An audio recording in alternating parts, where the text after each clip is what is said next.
点嫩了一点碎料吧。咱弄一只上好，上有煲，用盖，就有煲来盖。有煲一个，有肉嘞，辣料哈。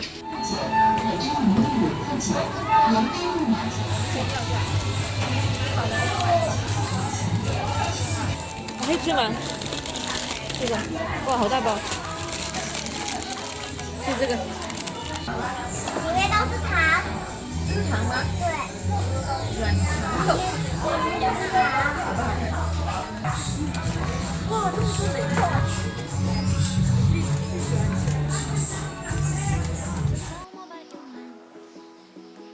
先把鸡肠粉跟木耳泡发，用开水泡比较快。再把韭菜洗干净。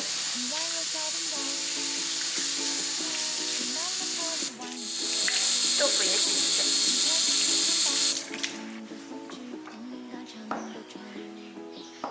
豆腐切成小块，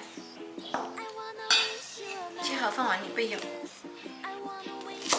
韭菜根部去掉，把它切成段。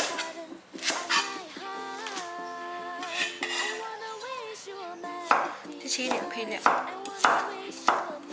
蒜头切块，姜也切块，还有葱头。再来切几个干辣椒，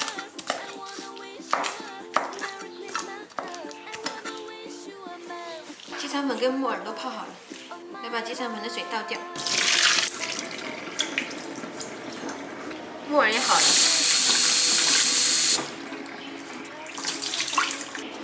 锅里加一点清水，先把它煮开，水开了加一勺盐，把豆腐再焯一下水。焯水1分钟就把它倒出来。焯过水的豆腐会嫩嫩的。锅烧热下油，先把肉末炒香。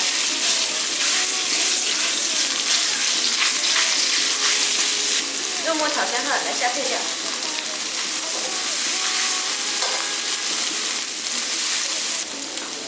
加一勺豆瓣酱，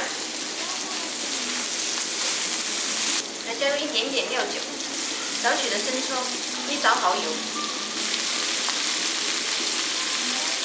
翻炒均匀，还加一点清水，再来加1小勺盐，不要太多。豆瓣酱很咸，再加1勺鸡精，煮开后下入豆腐，还有木耳，再来1把粉条，粉条放上去煮5分钟，再加入韭菜。翻拌均匀就可以出锅了，装盘就可以开饭啦。想不想吃？来，我请你。